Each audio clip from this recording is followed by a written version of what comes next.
Hello everyone, FPL Raptor here and welcome back to another video on my YouTube channel. In today's video we have my Game Week 36 team selection where we only have 3 game weeks left and it's time to weigh up whether it's worth taking a hit or not. If you do enjoy today's video, please do smash that like button, and if you're new around here, make sure to subscribe as well. But without further ado, let's jump into it.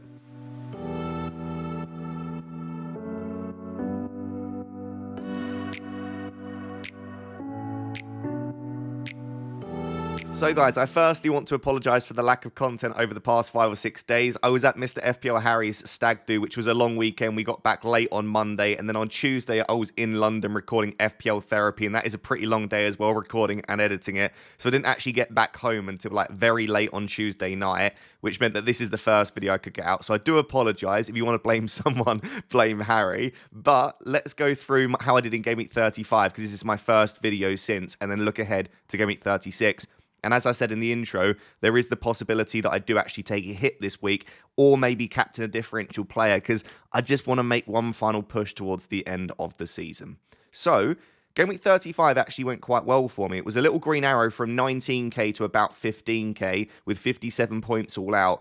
In all honesty, it was the Jarrod Bowen show, because my team is quite differential right now. Most of the players that I owned are quite highly owned, and players such as Isak, Salah, Mbeumo, and Marmoush, all 4 of those players were over 100% effective ownership, which essentially means because I owned them but didn't captain them, and lots of people owned and captain, all 4 of those players actually hurt my rank. So I went into the game week, and it was bonkers, I've not seen anything like it, wanting Mbeumo, Salah, Isak, and Marmoush to all blank. And then even players such as Gvardiol, Mateta, Raya, they're all quite highly owned too. So the only players that really gained me anything were Konsa, Rodgers, and Jarrod Bowen. And obviously then for Konsa to go and get the clean sheet was absolutely fantastic. Jarrod Bowen to go and get a 9-pointer as my captain was really, really big. And Rodgers' 3-pointer wasn't fantastic, but the alternative was I played Ismail Assar, who only got 2 points. I do want to always admit when I got lucky. So starting with where I got lucky, Ismail Assar had over 1 XGI. He really should have gone massive. Jean-Philippe Mateta was barely involved in the game. I do also think Rodgers was quite unfortunate, though. Rodgers actually had the highest expected assists of the game week. He was the only player in the Premier League this game week to create 2+ big chances. So I think Rodgers was very unlucky. I think Ismail Assar was very unlucky, but Jean-Philippe Mateta did very little. So probably the right choice on paper, looking at how it went, was to bench Mateta, which was what I was thinking of doing. But I just thought, you never know if Jean-Philippe Mateta might be on penalties. We obviously found out that Eze was still on penalties, and he scored. So from now on, I think we have to be under the assumption, although they could switch it again, that Eze is first choice penalty taker. I think Jarrod Bowen, I don't want to say unlucky, because it's great that he got a 9-pointer, but he also had almost 1 XG. He had the 3rd highest non-penalty XG of the game week, and he missed a really big chance. It was about 0.5 XG. It was a header, which was well saved. If he'd have scored that, he comes away with like 15 points, and then that is a big, big differential haul. But I'm very glad that at least he wasn't outscored by the likes of Mbeumo, Salah, Isak, and Marmoush. So very little I can complain about here. Overall, it was a really positive week. What that now does for me is it makes the final 3 game weeks very stressful, because I'm now 13 points off the top 10k.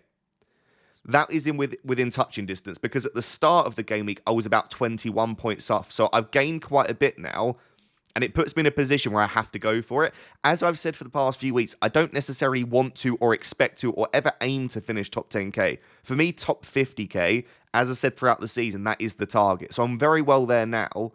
But when you are within touching distance of a 4-digit rank, I think you've got to go for it. So that's where I'm currently sitting right now, 13 points off. Time to maybe take a couple of risks. But I think 13 points across 3 weeks, you don't need to go crazy. Like if you're sat there right now, somewhere between 10 and 20 points away from where you want to be, yeah, you're going to have to take 1 or 2 risks. But in Game Week 36, you don't need to go in and like buy loads of differentials and captain someone crazy. I think you can incrementally increase the risk over the next few weeks, depending upon how you get on. So yeah, good week overall. Let's now look ahead to Game Week 36. And as always, I need your help. So guys, looking ahead to Game Week 36, I currently have 2.4 million in the bank and 1 free transfer. So a little bit of flexibility there. And it's a difficult one, right? Because when we're talking about taking hits, and we'll talk about that throughout today's video, I always say that taking a hit makes more sense over a larger sample size. So if you're taking a hit to bring in a player that you think you'll keep for 6 weeks, and you think across the next 6 weeks is better than the player that you're taking out, I think that is always a pretty decent shout. I'm much more willing to take a hit in that case. I always say that if you're looking across 1, 2, or 3 weeks, it's less likely that the hit will pay back, because if you get a little bit unlucky, there's less time to swing it back in your direction. So with 3 game weeks left, my brain is telling me that hits don't make as much sense. But then on the flip side, if you take a hit for a player and they go massive, then of course it does pay it back. So it's high risk, high reward, but it's what you might potentially need if you are struggling and you're trying to claw back at a gap between where you want to be in your overall rank or between you and a mini-league rival as well. So with all of that in mind, let's discuss the goalkeepers first. And I've got Areola and David Raya. You'll see actually on my bench that I've got Raya and Saliba. Arsenal's defence are fantastic. And obviously now being knocked out the Champions League, they're going to go full strength here to try and secure second. So I made this graphic before the Champions League game. I'm recording this after the Champions League game. Maybe I decide to put one of the Arsenal guys in. But I just don't expect a clean sheet against Liverpool. As good as Arsenal are, and believe me, they are the best defence in the league by some distance this season. If you look at underlying data, if you just use your eyes and watch the games, Arsenal just control games really well. But Liverpool are the best attack in the league this season. So I fancy Liverpool to score. And if I'm trying to differentiate slightly, the likes of Areola and Konsa are going to be lower owned than the likes of Raya and Saliba. I probably will, by the deadline, decide to hedge my bet slightly and play one of the Arsenal defenders. As of who that is, I would probably say David Raya, just because I do expect Liverpool to take a lot of shots and therefore Raya will make a lot of saves. And I don't particularly like the West Ham defence. Man United are probably going to rotate quite heavily. I wouldn't say quite as heavily as they did against Brentford, because they are 3-0 up from the first leg. I'm recording this before that game. Please don't throw it away, Manchester United. But you would expect them to at least have a little bit of rotation there. But West Ham just aren't a good defence. It doesn't matter who they're playing against. They're one of the worst defences in the league this season.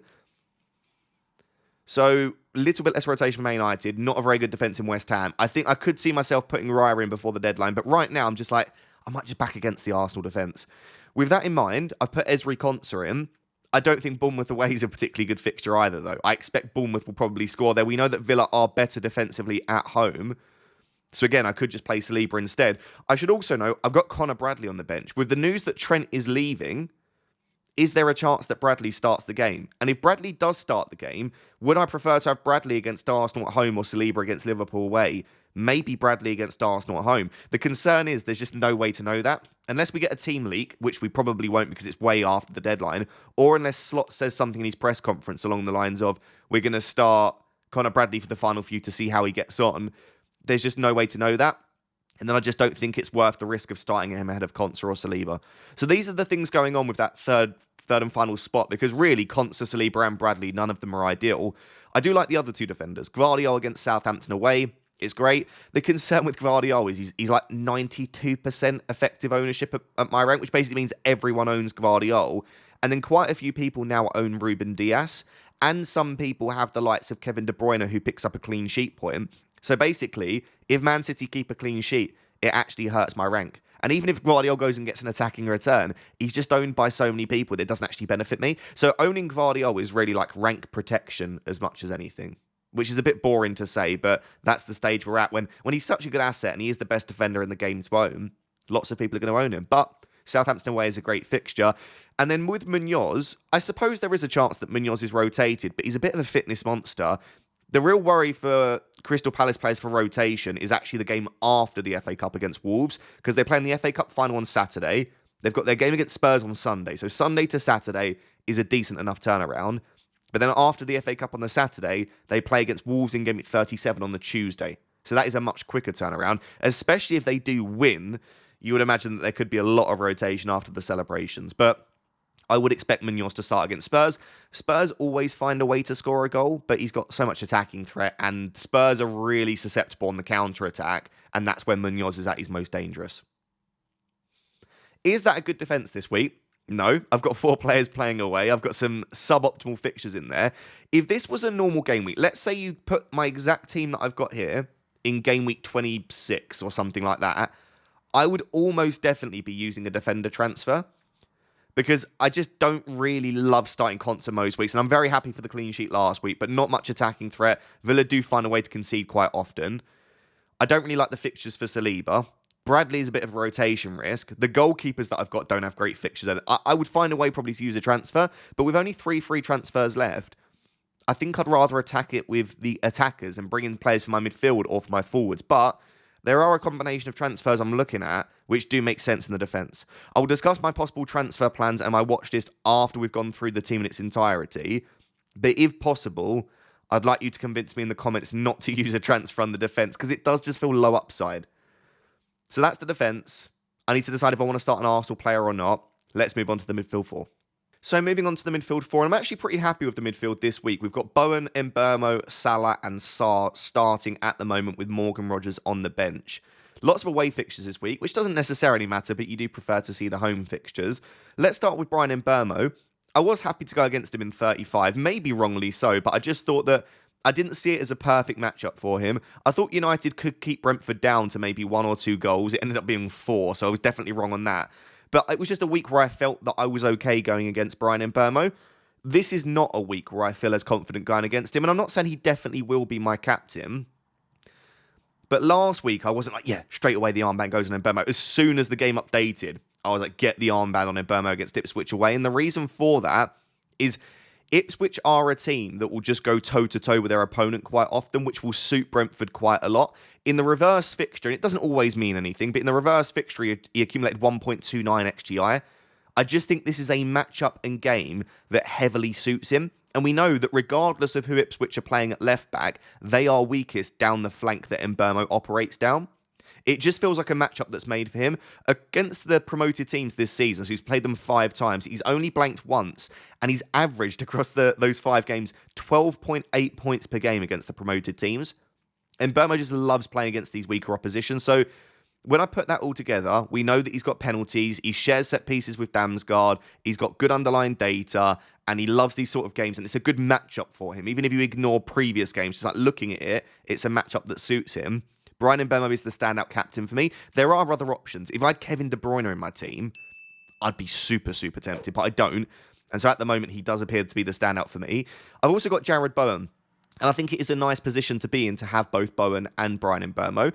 It's also a really good game for Bowen. We've just seen Brentford put 4 goals past Man United. Again, I do expect them to rotate a little bit. And not only this week, but after this week, he's got Nottingham Forest at home. Forest are the 3rd worst defence in the league over the last 6 game weeks. And it's a home game. And then he finishes with the same game that I just said is great for Mbeumo against Ipswich away. And Jarrod Bowen plays in exactly the same position as BRUYNE Mbeumo. So I've got 2 players playing on the right wing against an Ipswich team that can see lots of chances down their left flank. So Mbeumo and Bowen for the last 3 weeks feel like really good assets to own. Jarrod Bowen I just don't think will be that highly owned because most people have already gone for Mbeumo in that spot. They're using the transfers in the forward positions. I think I don't think he'll be a differential by any means, but he'll remain differential in comparison at least to a lot of the other players I own. So very happy to have him. There are suggestions going around, and I don't want to hypothesize too much because it's not been officially said by anyone at the club, but there are rumours that Paquetá is struggling slightly with the mental side of the game after picking up a booking in the previous game. There are suggestions that West Ham could be looking to rest him for the final few games, and we know if Paquetá's not on the pitch, that Bowen would probably be first choice penalty taker at that stage. So we could potentially have a Jarrod Bowen that is brilliant already, but also on set pieces and also on penalties as well. So let's see what's said in the press conference there. But regardless, Jarrod Bowen is just fantastic, and I'm very, very happy to have him. Mohamed Salah's an interesting one. I'll be honest, I have thought at points throughout this week, could just sell Salah for Kevin De Bruyne. It's nice. You get De Bruyne against Southampton away rather than Salah against Arsenal at home. I don't want to judge Liverpool too much from that Chelsea game because firstly, I think Chelsea played very well, but I also think there was going to be a bit of a title hangover. Again, not a literal hangover, but they've been fighting for the league all season. When you finally get that, and then you have to play against a team like Chelsea that have everything to play for, and also, again, played very well, I think they were always going to struggle in that game. They've now had a bit more of a break. They can now recalibrate and refocus. Arsenal obviously played midweek, so they are going to be significantly more tired and fatigued than this Liverpool team, and it's at Anfield. I would not be surprised to see them put in a very good performance here. So I don't think Salah's fantastic. I won't be looking to captain him in the next 2 weeks. Maybe Bryson, actually. Definitely not this week. But I don't think I want to sell him. If you are really chasing, you could do it. But the thing is, if Salah gets a 15-pointer and the player you bring in blanks, that's season over in terms of you were chasing for a rank, because you could drop or double your rank quite easily. And I just don't think that's a risk I want to take right now. It might be across the next 2 weeks. Maybe I say if I drop low enough, I want to take the risk. But right now, it's just a one risk too far when we know what Salah can do on his day. Ismaila Sarr's the fourth and final midfielder. As long as Sarr starts, I think this is the perfect matchup for Sarr. Famous last words, because Mateta has scored more goals and Eze has just been better than Sarr. This game, I would rather have Sarr than Mateta and Eze. Again, Spurs are super susceptible to being caught on the counter-attack. They leave lots of space. This feels like a very Ismaila Sarr kind of game, as long as he starts and as long as he gets good minutes. I would be surprised if he doesn't start. I wouldn't also be surprised if Eze, Sarr and or Mateta, those three, come off around the 60th, 70th, 80th minute in this game to prepare for the FA Cup final. But anyway, because I think he'll start, and because I like the matchup, I think it's a very good game for him. That means I've got Morgan Rogers on the bench. The thing is with Morgan Rogers, he returns when you least expect it. So I would not be surprised if Rogers does something against Bournemouth away. But on paper, I think the other four players are just significantly stronger this week. So that's how it looks as things stand. Let's look at the three forwards. And then once we've seen the team in its entirety, we'll discuss the possible transfers and the hits that I'm eyeing up right now. So guys, my front three is the previously template, and I say previously template because I think it might change, of Marmoush, Isak and Mateta. If I was wildcarding now, I wouldn't have any of them, and I would like to sell all of them in all honesty for different reasons, but I also think that all three of them are perfectly fine holds, and there is fear associated with selling all three. Marmoush has Southampton this week. If he starts, and again I think he will, it's a great fixture. Isak is Isak. He's on penalties and one of the best finishers usually in the Premier League. So on his day, if you told me Isak gets a 13-pointer against Chelsea, I'd say, yeah, fair. Sounds about right. And then Mateta's got Spurs away, which is basically Southampton away at this stage. A brilliant fixture. So whilst I wouldn't have any of the three of them on my wild card, two of them have exceptional fixtures, and one of them is probably the second or third best asset in the game. So that, again, there is a lot of fear and a hesitancy with selling any of them, but all three of them are very highly owned. Marmoush and Isak in particular, every week they gain me nothing. So I can understand the desire to sell them. And when we look at the options that we have to bring in with Wood, Wissa, Watkins, Cunha, I'm probably forgetting someone, Eva Nilsson. There are so many good forwards that are arguably even better. This feels like the part of the team for a lot of people right now where the transfers could well be directed. I won't sell Marmoush this week unless, and it's the reason that I won't make my transfer until the deadline stream, unless we get a leak that he doesn't start. Because Haaland's now been in training for the Southampton game. It would have been just over 2 weeks of full team training. That's a lot of training. So I know he played 0 minutes in Gameweek 35, but 2 weeks of full team training does put you in a position where you could probably get about 60 minutes. So I don't think he will. I think he'll be on the bench and then come off the bench, but that is definitely a possibility. And also, because Marmoush isn't playing as like the number 9, he's not replaced Erling Haaland, they've got De Bruyne as the false 9. Even if Haaland doesn't start, you could see a world where it's like Bernardo Silva and Doku, or Savinho and Doku out wide with De Bruyne playing in that false 9 role. So it's not out of the question that Marmoush doesn't start, even if Haaland doesn't. So I'll wait for the deadline stream. If we don't get a leak, or we just don't know, I can't sell him before Southampton away. And I still think he's a genuine captaincy shout if we do get a leak that he starts. But he's also not been performing at the highest level. On Alexander Isak, the fixtures are the worst of any of the players in my team, right? Chelsea are defending very well. They're now up to 3rd this season for XGC. I just expect it to be a pretty good defensive performance once again from Chelsea. They then face Arsenal, who at that point will be a little bit more rested, right? They're out of the Champions League, so there's not that concern there that they might rotate. They will go full strength, so that's not a great fixture. And then Everton at home on the final day is a decent fixture, but we also know on their day, Everton can defend very well. I don't like those 3 fixtures overall, and Isak isn't playing at a very good level. He was absolutely bailed out by that penalty against Brighton, because outside the penalty, he did very little. So if I'm selling a player on form here, I would argue Isak is even lower down than Marmoush and Mateta. And this week, he's got the weakest fixture. It's just so scary selling Alexander Isak, knowing that in one game, he can just turn it around and go back to being a world-class forward that just scores all of the chances he gets. I think the player that makes the most sense to sell, and it's the reason that a lot of people are looking at it, is Jean-Philippe Mateta.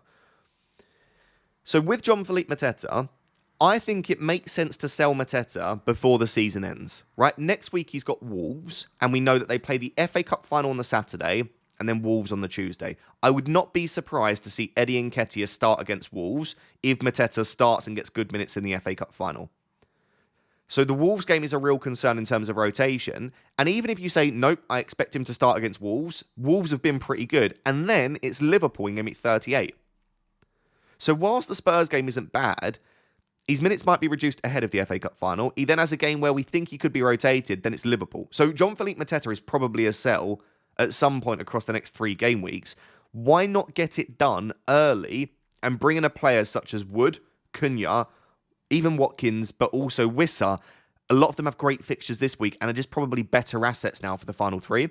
Get the transfer done early, and then you are more likely to reap the rewards and actually gain from it. I love Jean-Philippe Mateta. I would say him and Cunha have been my 2 favourite assets to own this season. Like if we were doing FPL awards, and maybe we'll do that at the end of the season. If we were doing the FPL awards, Mateta and Cunha would be my favourite 2 players this season. So I am hesitant to sell him. I love him as an asset, but he's not really been doing it recently. His minutes have been very reduced. He's not on penalties, and that's something to remember. He's lost that appeal of penalties, we think. It's just Spurs are so bad. So if he does get like 75, 80 minutes against Spurs, I think it could be a mistake. Let me know where you stand currently on Mateta. But if we're to now look at the team in its entirety and bring that together, I could see myself using a defensive transfer, but I do think it's low upside. Midfield is the place I'm happiest with at the moment, so I don't think I'll use a transfer there. And I could conceivably sell any of my 3 forwards and bring in any of about 5 or 6 other forwards that I'm considering right now. So that's the team. 1 free transfer, 2.4 million in the bank. Let's look at those transfer possibilities and then plan for the final 3 weeks. So guys, bear with me. Here are 6 possible options for transfers for game week 36, with again 1 free transfer and 2.4 million in the bank. What that therefore means is options 1 to 4 are for free. Options 5 and option 6 will be a -4 hit. So I'll talk you through each of those, and once I've talking you through each of those, then I'd like you to let me know down below in the comments, which one do you like, or is there something that I've not considered that you like instead?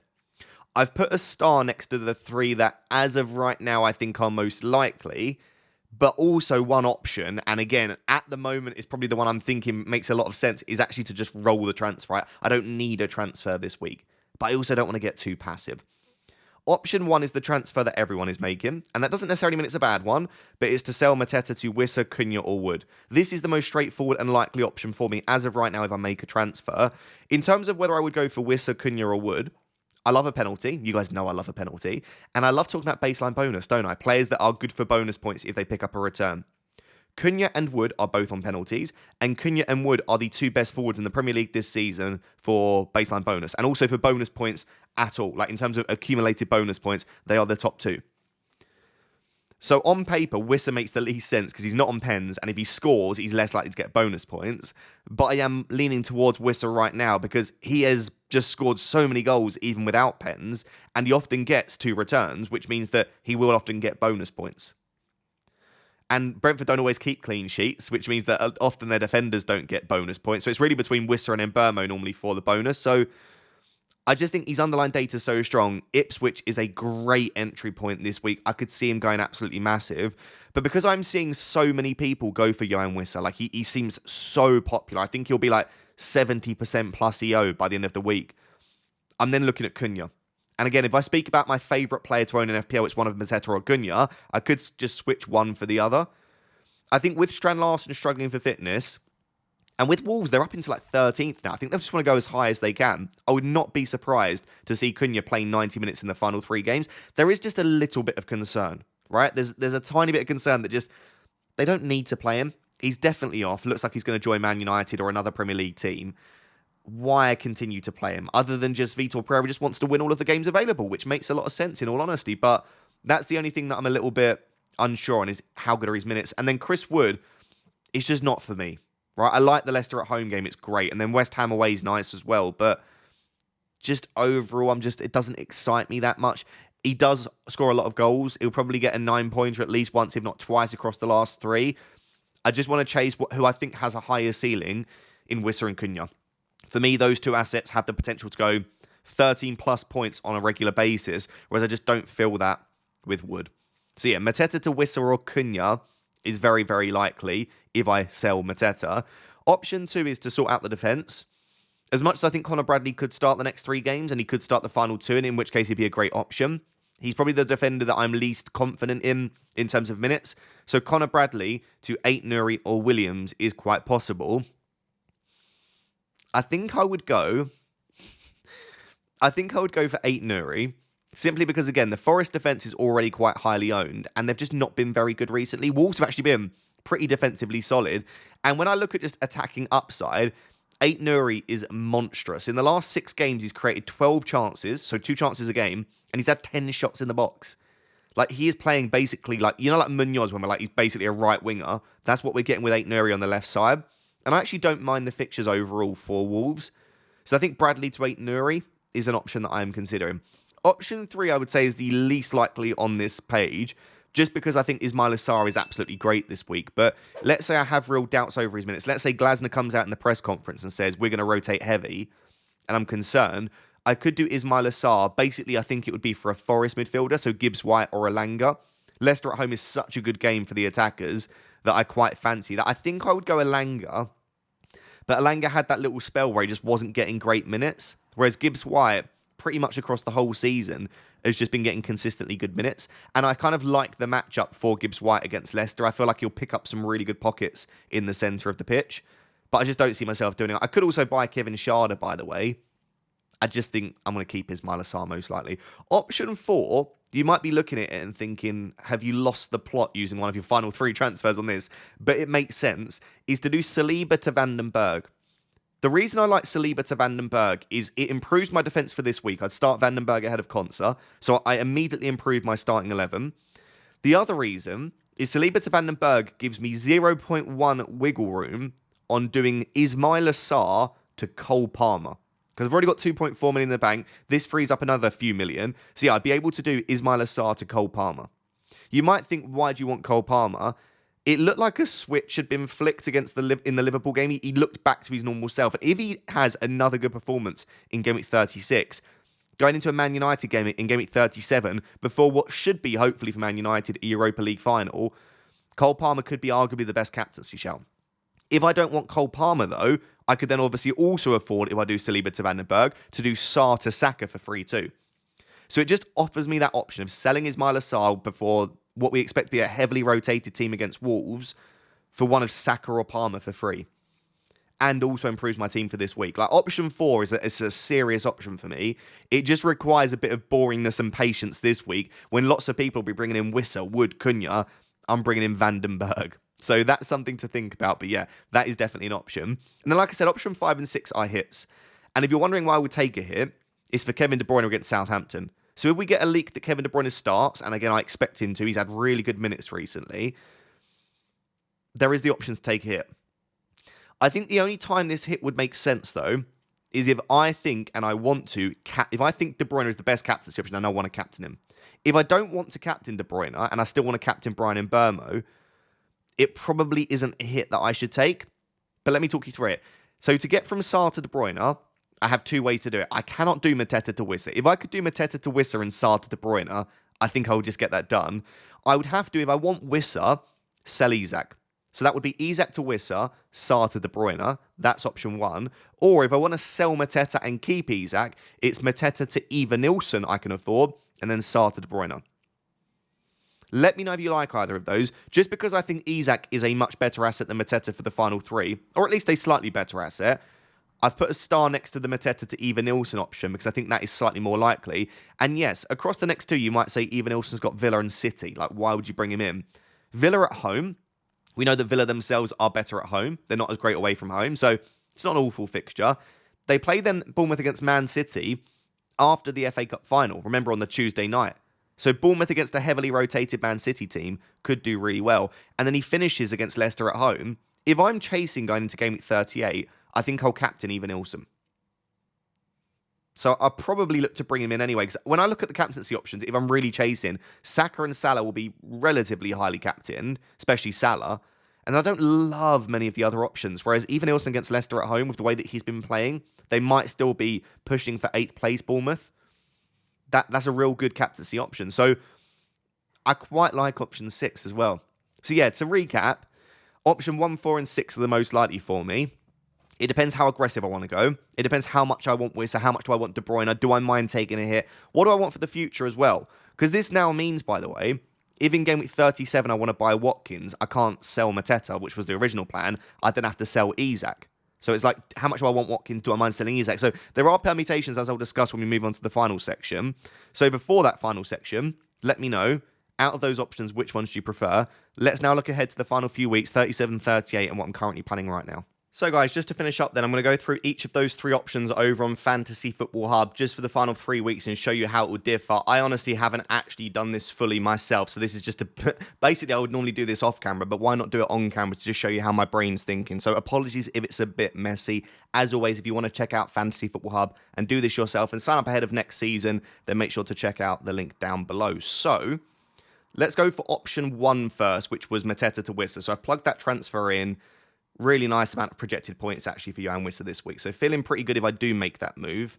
As I said, I would probably start Contra, even though Fantasy Football Hub suggests I start Saliba. They also suggest starting Raya. So maybe, do you know what? Maybe I just go the opposite way. Rather than no Arsenal defenders, maybe I go for 2. But let's say we make that move. In 37 then, I think the big issue is captaincy. Like, no one stands out for captaincy here, apart from maybe Salah. So if I don't move for Watkins, it would be Salah. I also have the issue of how many minutes are Munoz and Sarr going to get. I've got options. I've got Saliba and Bradley that I could start instead of Contra and Munoz. So defensively, maybe not a huge issue. If I wanted to play Areola instead of Raya, I could. And maybe Sarr will get decent minutes. What I was initially looking at was selling Mateta to Watkins in 37. But if I've sold Mateta to Wissa this week, then Isak to Watkins is an option. So that's one idea, is I do that, and then I would captain Watkins. The other possibility is if I don't want to sell Isak, I'll bring him back in. If Haaland is starting at this point, and I'm worried about Marmoush's minutes, let's say Marmoush plays 90 minutes plus in the FA Cup final, and I think, do you know what, Marmoush might not play, then Marmoush to Watkins is also an option. Remember, Cunha is a possibility too at this stage as well, but I just think Watkins is a genuinely nice captaincy shout.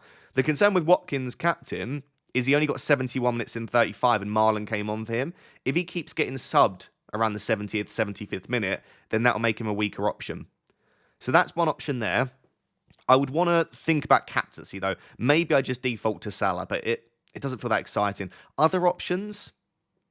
I mean, there really aren't. Jared Bowen, if Forest is still struggling defensively, but I don't really back West Ham to do a great job of breaking down Forest, even though they're not at a particularly good place. And Burma and Wissa against Fulham at home doesn't feel great. It would be Salah or Watkins. And again, Cole Palmer is a really decent captaincy shout this week. I just don't really have an easy route to him, right? I could even bring in Haaland for a hit, so sell Salah and one of my forwards. Like Salah and Marmoush to a good midfielder, and like even Salah and Marmoush to... Could I afford this? I told you it was going to be messy. I can only apologise. Salah to Saka. I think I'm going to be able to get close to affording this, am I? Marmoush to Haaland? Not quite. There are options there, but I basically, captaincy is going to be the big discussion point of 37, I would imagine. Let's leave it with no transfer, just to show you what 38 would look like. So if we optimise the team, it's not awful. Defensively, I actually don't mind it. Double Arsenal defence I still have. Contra against United's fine, and then Gvardiol is always a decent option. Midfield looks pretty good. Salah, Bowen, and Burmo Rogers. And then front three, if I've made no transfers of Isak, Wissa, Marmoush. But like I said, I might have brought in Ollie Watkins, who again would have Man United, which isn't an issue. This is then, how much do I want Saka? And who do I want to captain again? This is a week where if I've not already made a move, something like Marmoush to Eva Nilsson, I wouldn't be surprised if I go for and then captain Eva Nilsson against Leicester at home. So this is option 1. This is where I do the Mateta to a Wissa move. It leaves me flexible for 37-38. It doesn't shoehorn me into having to do one specific thing. It just means I have to sell Marmoush or Isak if I want to buy Watkins. So that's option 1. Let's take a look at option 4.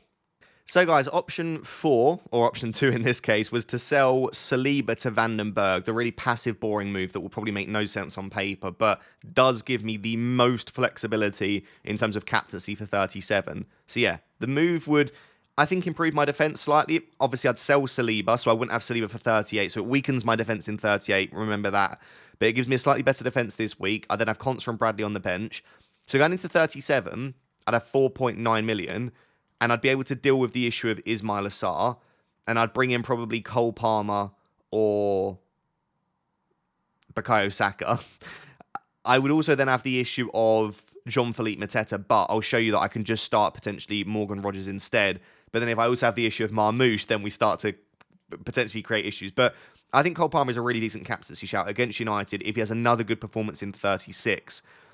So if I make that transfer, I would then bring in Rogers for Mateta, because I think Mateta will probably be benched against Wolves, and then the team will look something like that. I have the option, of course, if I think Bradley's going to start, to play him ahead of Van den Berg.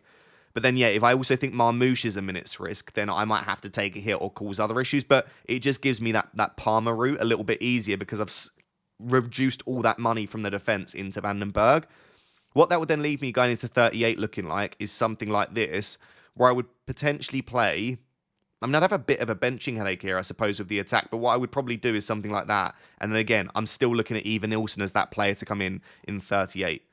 The team does look a lot weaker, though, because the bench is just going to be a little bit weaker. Sorry, the defence. So I won't have double Arsenal defence. I can bring in Raya against Southampton, but I wouldn't have Saliba, so I'd be forced to play. Bradley probably won't start in the final home game either, will he? Like, the defence looks a lot weaker in 38 as a result. So I think this comes down to... how much do I think that I'm definitely going to want Cole Palmer in 37? The thing that I will note is, and again, apologies for a messy section, is... No, come back. Here we go. I think I could still make that sort of move in 37, right? To sell Saliba to Van den Berg, yes, it improves my team for this week. It frees up the money. But it might be that I find another way to free up the money to bring in Cole Palmer. It might be... I don't know, let's say in Burnmore Bowen picked up an injury or something, then I would have the route by downgrading them instead. So maybe if I think I might want Cole Palmer in 37 or Bukayo Saka, then maybe rather than making the Saliba to Van den Berg move, maybe the correct thing to do is just roll and then decide how I want to free up that money in 37. So that was the next option. Let's now take a look at the final option, which is taking a hit for Kevin De Bruyne. So guys, just to show you that final option then, which involves taking a -4 hit to bring in De Bruyne for Sarr. And again, my favourite way to do that is probably to keep Isak as of right now and bring in Evanilson for Mateta. But there is still the option of bringing in Wissa for Isak. And then I think the team does look a lot better this week. I would just obviously be very scared every week of going without Isak. But that's a possibility. Anyway, this option... in 37, the team looks pretty good. The concern would be, do either of De Bruyne or Marmoush start in Game Week 37 against Bournemouth after the FA Cup? But I'd be very happy to have Evanilson against Man City, a heavily rotated City team, you'd imagine. I like having Rodgers against Spurs. I think even Mbeumo and Bowen both playing at home. Team looks really good. Again, I have the option this week, potentially, if I wanted to, selling Isak to Watkins as an option. But I suppose if I've decided not to sell Isak last week, it's because I just want to hold him for the final few. At this stage, captaincy would just have to go on Mohamed Salah, I think. Although, Evanilson against City, cheeky pump. Going into 38 then, what would this mean? This would mean I still keep my double Arsenal defence, which is nice. The midfield looks pretty strong, although I just don't know if De Bruyne starts the final game. So maybe Marmoush would come in instead. And I would save a transfer by having Evanilson in for Leicester already. Remember, that was a planned transfer in the other two for 38. So it does leave me one transfer up. So at this stage, I could do something like Marmoush to Cunha. I could potentially sell one of my midfielders and bring in someone like Kluivert. Or I could look to go to Saka. So if I don't think De Bruyne starts, we get a leak that he doesn't. De Bruyne to Saka. And I would have to free up a little bit of funds, which I would have already done in the previous game week. Or I would just have to find a way to do it this week. But if I didn't do it last week, I'd have 2 free transfers. So something like... even as a bit of bench cover if I don't want to start him, but I can just do a decent transfer like that to make the funds up. So those are the 3 options, sort of how they'll roughly play out. We don't know exactly because one injury can change all of that, but that's roughly how the options will play out. I know there'll be lots of questions if you're still watching at this stage. Why has Erling Haaland not been mentioned? I just don't want to sell Salah for a hit this week, I don't think. I think, like, if I was to do that, it's a little bit too much of a risk for me. And I know that's a bit of a boring thing to say, and it could be the thing that pushes me into the top 10k quite easily, but it's also something that could literally drop me to like 40k in 1 week if Salah goes big, and I'm just not at a stage of the season where I want to take that much of a risk. And I just don't know how many minutes Haaland will get. I don't know how stiff he'll look. I don't know how fatigued he'll be. It's just not something I think with 3 game weeks left that I want to take a hit on. So here, I'll go without probably Erling Haaland, even if we get a leak that he starts in 36. So let me know if I just go back to my team right now. This is the team as things stand. Would you roll? Would you sell Mateta? If so, who for? Would you take a -4 hit? Would you go for the move which allows me to go for Saka or Palmer in 37? Like, what would be your plan with this team? Let me know what your plans are as well. And hopefully you've enjoyed the content being back.